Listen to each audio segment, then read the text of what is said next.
Let's talk about Rule 13 arrest. Rule 13 arrest. Arrest it refers to the taking of person in custody in order that he may be bound to answer the commission of the offense. It's placing of a person in custody or under restraint, usually for the purpose of compelling obedience of the law. If the arrest occurs in the course of criminal procedure, the purpose of the restraint is to hold the person for answer to a criminal charge or to prevent him from committing an offense. Dito sa arrest, dito kumbaga inaaresto nila yung mga may sala sa batas. Arrest daw is yung paglalagay ng isang tao sa kustudiya o sa ilalim ng pagpigil kadalasan para sa layunin ng mapilit na pagsunod sa batas. 13.1 General Guidelines. A. All arrests should be made only on the basis of a valid warrant of arrest issued by a competent authority except in instances where the law allows warrantless arrest. Ang sabi rito, all arrests should be made only on the basis of a valid warrant of arrest. So, yung warrant of arrest, ini-issued yan bali sa mga competent authority like judge para mahuli nila, para bigyan ng papel o basahin ng Miranda rights yung masasubjected nila na tao o kaya yung suspect. Letter B. No violence or unnecessary force should be used in making an arrest, and the person to be arrested shall not be subjected to any greater restraint than what is necessary under the circumstances. No violence or unnecessary force should be used in making an arrest.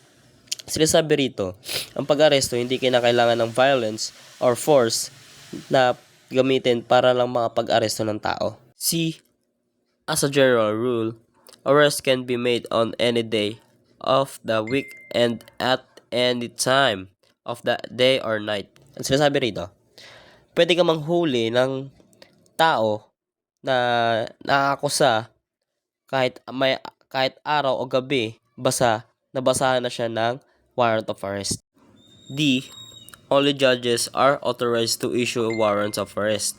Sinasabi dito sa letter D na ang judge lang ang pwedeng gumawa ng warrant of arrest at wala nang iba pa. E.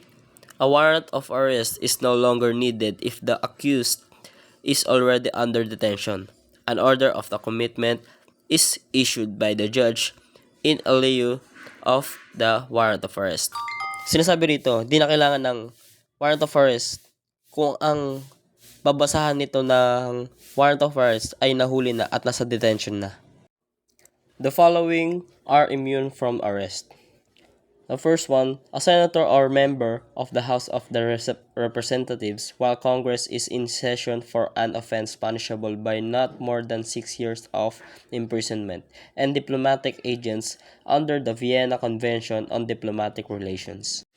13.2 Warrant of Arrest. The warrant of arrest is the written authority of the arresting officer when making an arrest or taking of a person into custody in order that he may be bound to answer for the commission of an offense.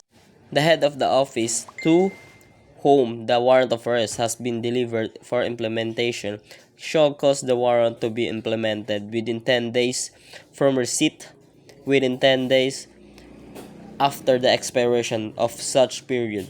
The police officer to whom it was assigned for implementation shall make a report to the judge who issued the warrant in case of his failure to implement the same shall state the reason thereof. Warrant of arrest, ito yung written authority of the arresting officer when making an arrest or taking of a person. Ito yung dinadala ng mga officer natin pag manguhuli ng mga naaakusa at binabasahan nila ito ng Miranda rights at ipapakita ang warrant of arrest. 13.3 Arrest without warrant. Peace officer or a private person may, without warrant, arrest person. A. When in his presence, the person to be arrested has committed, is actually committing, or is attempting to commit an offense. Sabi rito sa letter A, when in his presence, the person to be arrested has committed. Kumbaga, nagawa na ng tao na huhulihin nila na may kasalanan siya, kahit wala ng warrant arrest, basta napatunayan, ay pwedeng hulihin yon. B. When an offense has just been committed and he has probable cause to believe based on personal knowledge of facts or circumstances that the person to be arrested has committed it. Ito yung sinasabi rito sa letter B. When an offense has just been committed, kumbaga nagawa na. Tapos, pupunta rito yung and he has probable cause to believe. Kumbaga, paniniwala ng officer na may nagawa itong taong ito at hinahanap, pwede niyang hulihin yon kahit walang warrant. C. When the person to be arrested is a prisoner who has escaped from a penal establishment or place where he is serving final judgment or temporarily confined. Dito sa C, kahit wala ng warrant arrest ang lalaking to, basta nakatakas siya sa galing kulungan, at babasahan na lang siya ng final judgment or temporary confine, ay pwede siyang hulihin kahit walang warrant of arrest. Kasi nakatakas na siya eh. Kumbaga galing na siyang kulungan, tapos babasahan mo pa. Ano yun? Where the accused released on bail attempts to leave the country without court permission. Sa D, at sinasabi rito, yung nakakusa daw, na-release na ng gamit ay bail. Tapos, aalis siya ng country. Pero hindi siya pinapayagan ng korte. Huhulihin pa rin siya kasi walang permiso ng court. Letter E. Violation of conditional pardon punishable under Article 159 of the Revised Penal Code as a case of evasion of service of sentence and arrest following a deportation proceeding by the Immigration Commissioner against illegal and undesirable aliens. So, sa E, meron silang violation ng conditional pardon. Punishable siya under the Article 159 of the Revised Penal Code. Ang case nila is evasion of service of sentence. Ito raw inaaresto sila at papatungan ng deportation proceeding. At ito ay manggagaling sa Immigration Commissioner against illegal and undesirable aliens. Kumbaga huhuli nila yung mga tao na taga-ibang bansa na may kaso sa kanilang bayan at pupunta rito sa Pilipinas at malalaman ng commissioner, ito ay pwedeng hulihin ng mga pulis. 13.4. Authority of the arresting officer when making an arrest. A police officer may summon assistance. A police officer making a lawful arrest may verbally summon as many persons as he deems necessary to assist him in effecting the arrest. Sa letter A, sabi rito, police officer may summon assistance. Kumbaga, ang mga pulis, magpapasama sila sa mga barangay tanod, sa barangay, kumbaga assistance lang ba, para sa huhulihin nilang tao. Letter B, right of the police officer to break into building or enclosure. Police officer, in order to make an arrest without warrant, may break into a building or enclosure where the person to be arrested is reasonably believed to be, if he is refused admittance thereto after announcing his authority and purpose. Dito sa letter B, ang police officer daw may karapatan na mag-break para makapasok sa isang establishment para hulihin ang isang tao na nagtatago. E. Right to break out from building or enclosure. Whenever a police officer has entered the building or enclosure to make an arrest, he may break out there from when necessary to liberate himself. Letter C. Dito sa letter C, right to break out from building or enclosure. Kumbaga, i-break ng police officer ang isang building o kaya para lang makapasok at lalabas din siya para lang ma-liberate ang kanyang sarili. Arrest after escape or rescue. If a person lawful arrested escapes or is rescued, any person may immediately pursue to retake him without a warrant at any time and in any place within the Philippines. Letter D, arrest after escape or rescue. Ang taong naaakusa, pag nahuli ito, kunyari, nagtumakas siya. Tapos pag nahuli ito, pwede siyang hulihin kahit walang warrant of arrest. Dito sa pagpasok naman ng rescue, kunwari, tumakas siya, tapos baril siya sa paa, dito lang maano siya na pwede siyang hulihin, ipapagamot siya, pero mahuhuli pa rin siya kahit hindi siya babasa ng warrant of arrest. Warrant of arrest. Kasi, naita na siyang may ginawa na siyang kasalanan na labag sa batas na nakomit niya. 13.5 Procedures. A. Serving of warrant of arrest. Number 1. Verify the validity of the warrant and request for an anticipated copy from the issuing court.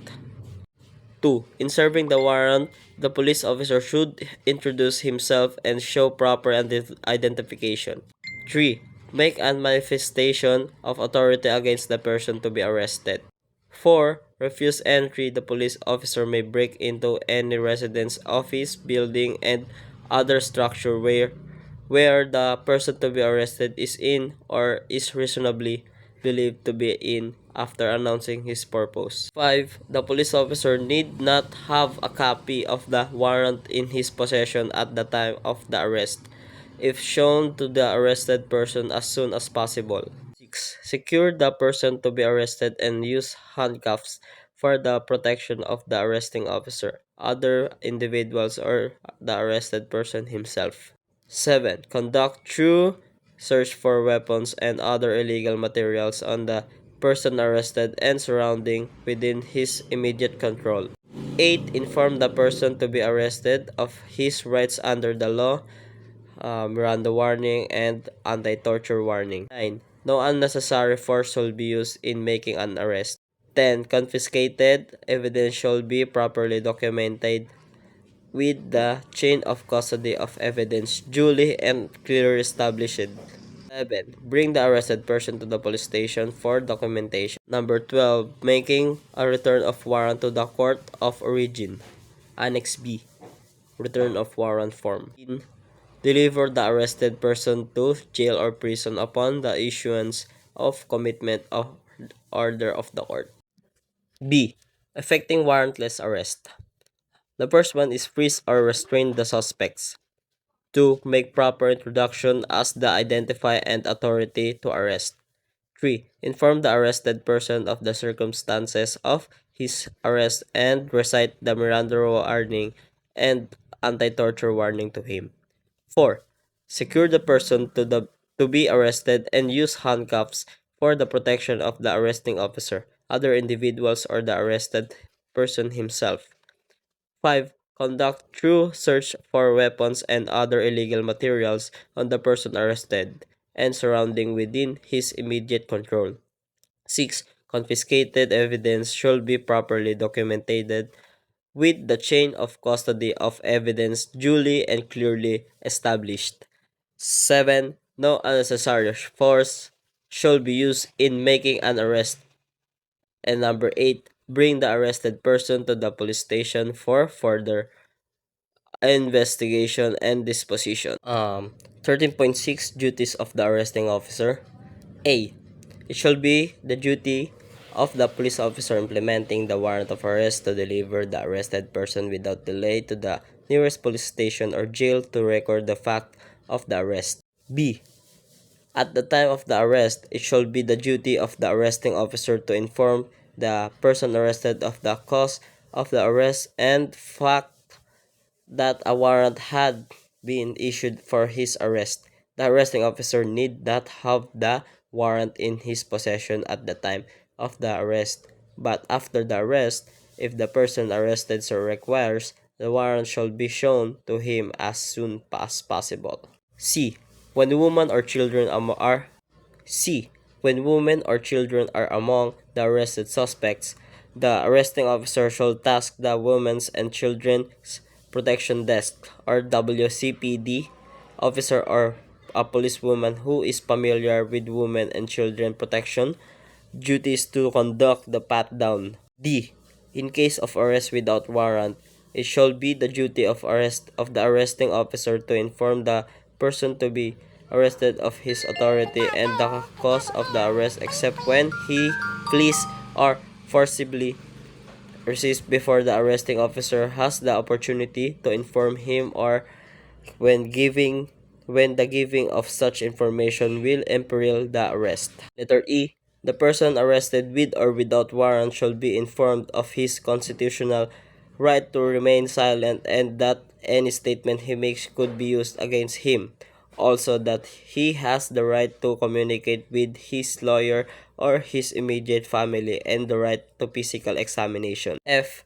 A person arrested without a warrant shall be immediately brought to the proper police station for investigation without unnecessary delay. He shall be subjected to inquest proceeding within the time prescribed in Article 125 of the Revised Penal Code. G. No torture, force, violence, threat, intimidation, or any other means which vitiate the free will shall be used against an arrested person. The bringing of the arrested person to secret detention places, solitary confinement, and the like is prohibited. H.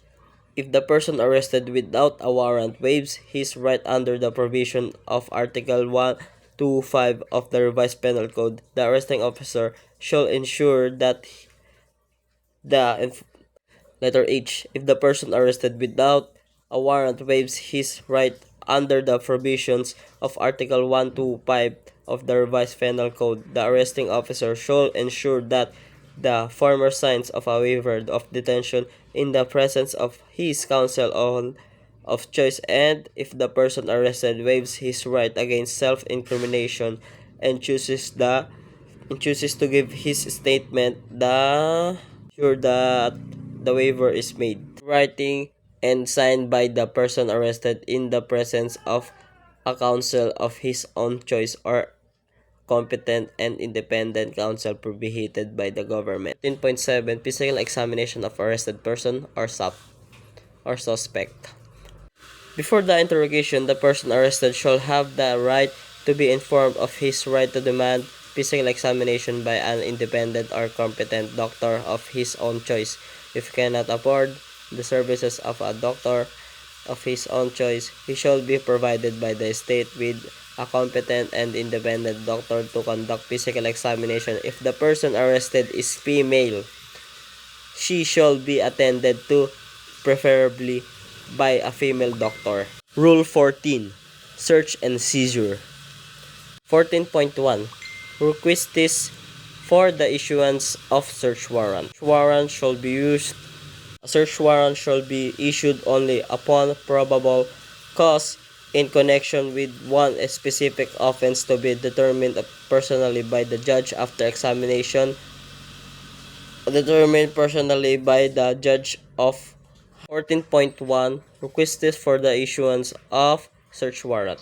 A search warrant shall be issued only upon probable cause in connection with one specific offense to be determined personally by the judge after examination, under oath or affirmation of the complainant and the witnesses presented. The search warrant shall be particularly describe the place to be searched and the things to be seized, which may be anywhere in the Philippines. The following properties may be the objects of a search warrant. 1. Properties which are the subject of the offense. 2. Stolen, embezzled proceeds or fruits of the offense. And number 3. Objects including weapons, equipment, and other items used or intended to be used as the means of committing an offense. B. Objects that are illegal even if not particularly described in the search warrant, may be seized under the plain view doctrine. 14.2 Validity. 14.2 Validity of search warrant. First one, the warrant shall be valid for 10 days from date of issuance and may be served at any day within the said period. Thereafter, it shall be void. The second one, if in the implementation of the search warrant its object or purpose cannot be accomplished in one day, the search can be continued the following day or days until completed, provided it is still within the 10-day validity period of the search warrant. The last one, if the object or purpose of the search warrant cannot be accomplished within the 10 days validity period, the responsible police officer conducting the search must file before the issuing court an application for the extension of validity period of said search warrant. 14.3 Time of search. The warrant should be served during daytime unless there is a provision in the warrant allowing service at any time of the day or night. 14.4 Application for search warrant. All applications for the search warrant shall be approved for filing by the Chief of Office. The application should indicate the following data. 1A. Office applying for the search warrant. Name of officer applicant. Name of the subject if known. Address or place to be searched. Specific statement of things or articles to be seized, and F. Sketch of the place to be searched. All approved applications shall be recorded in a logbook duly maintained for the purpose, indicating the name of the applicant, name of the respondent, nature of the offense, and date of application. 14.5 Authority of police officer when conducting search. In the conduct of search, if after giving notice of his purpose and authority, the police officer is refused admittance to the place of search, he may break open any outer or inner door or window or any part of the house or anything therein to implement the warrant or liberate himself or any person lawfully aiding him when unlawfully detained therein. 14.6 Prohibited acts in the conduct of search by virtue of search warrant. A. Houses, rooms, or other premises shall not be searched except in the presence of the lawful occupant thereof or any member of his family, or in the absence of the latter in the presence of two witnesses of sufficient age and discretion residing in the same locality. B. Lawfully personal properties, papers, and other valuables not specifically indicated or particularly described in the search warrant shall not be taken. 10.7 Inventory and delivery of property seized. A police officer who confiscated property under the warrant shall issue a detailed receipt of property seized to the lawful occupant of the premises, or in the absence of such occupant shall do so in the presence of at least two witnesses of sufficient age and discretion residing the same locality.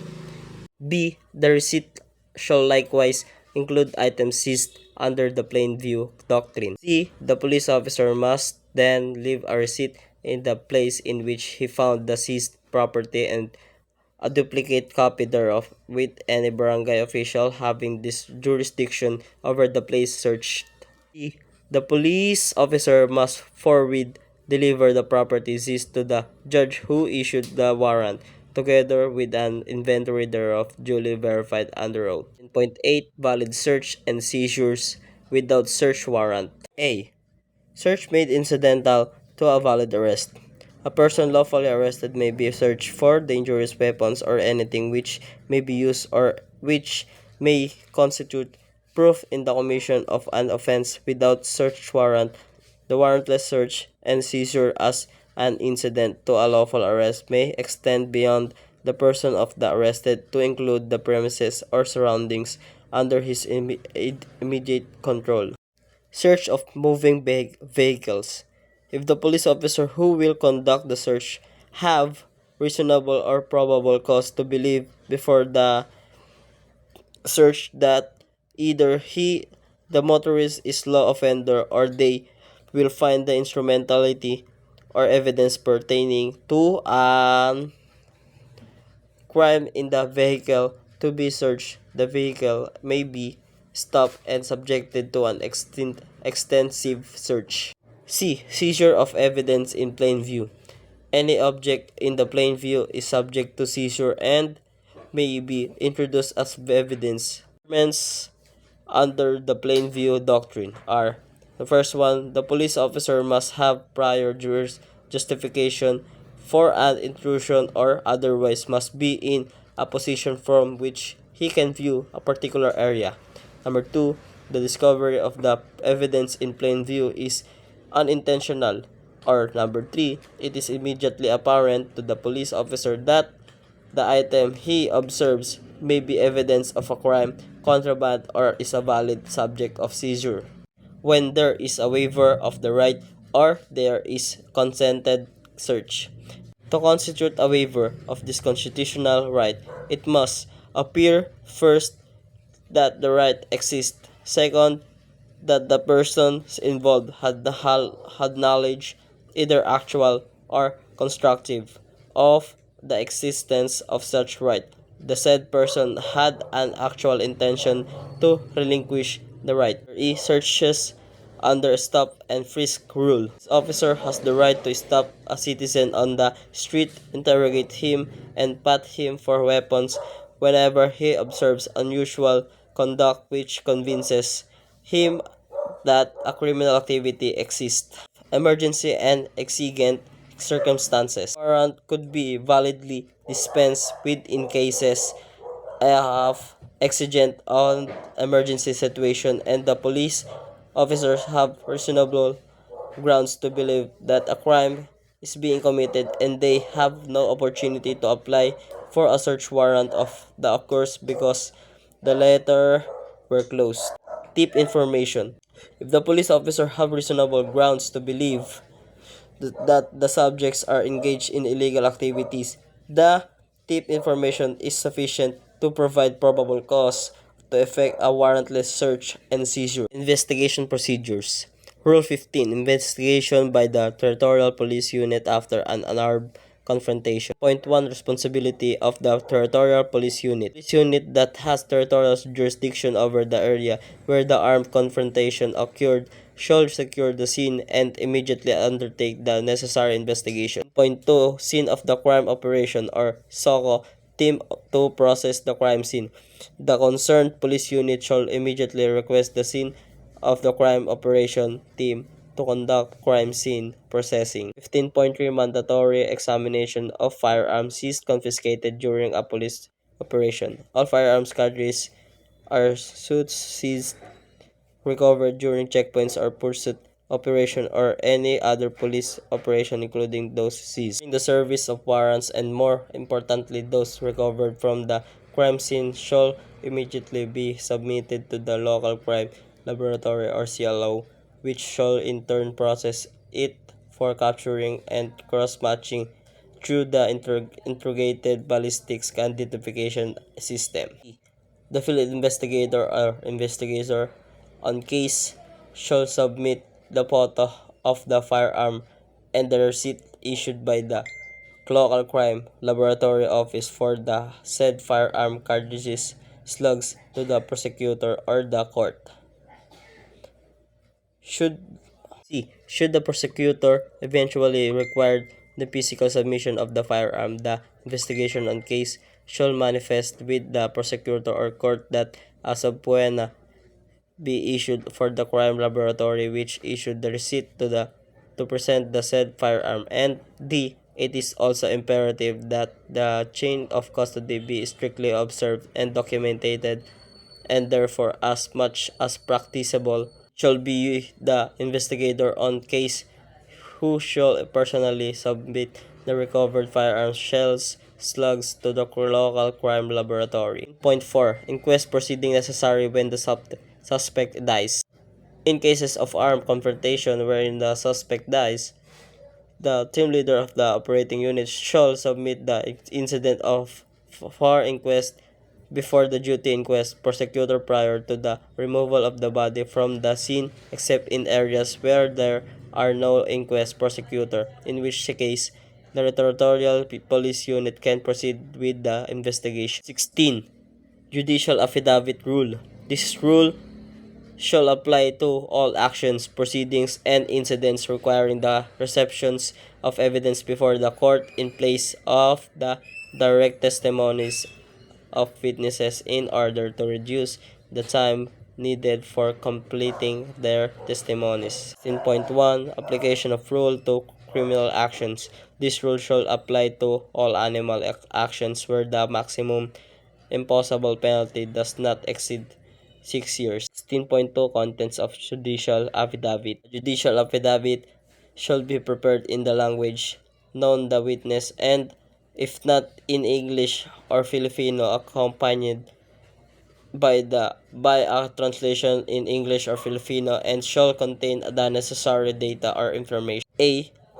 The name, age, residence or business address, and occupation of the witness. The name and address of the lawyer who conducts or supervises the examination of the witness, and the place where the examination is being held. A statement that the witness is answering the questions asked him, fully conscious that he does so under oath, and that he may face criminal liability for false testimony or perjury. D. Questions asked of the witness and his corresponding answers consecutively numbered that. Number 1. Show the circumstances under which the witness acquired the facts upon which he testifies. 2. Elicit from him those facts are relevant to the issues that the case presents. And number 3, identify the attached documentary object evidence and establish their authenticity in accordance with the rules of court. A. Signature of the witness over his printed name. B. A jurat or proof that an oath was taken before an administrating officer or notary public. Point 2. Sworn attestation of the lawyer. The judicial affidavit shall contain a sworn attestation at the end, executed by the lawyer who conducted or supervised the examination of the witness, to the effect that A. He faithfully recorded or caused to be recorded the questions he asked and the corresponding answer that the witness gave, and B. Neither he or nor any other person then present or assisting him coached the witness regarding the latter answers.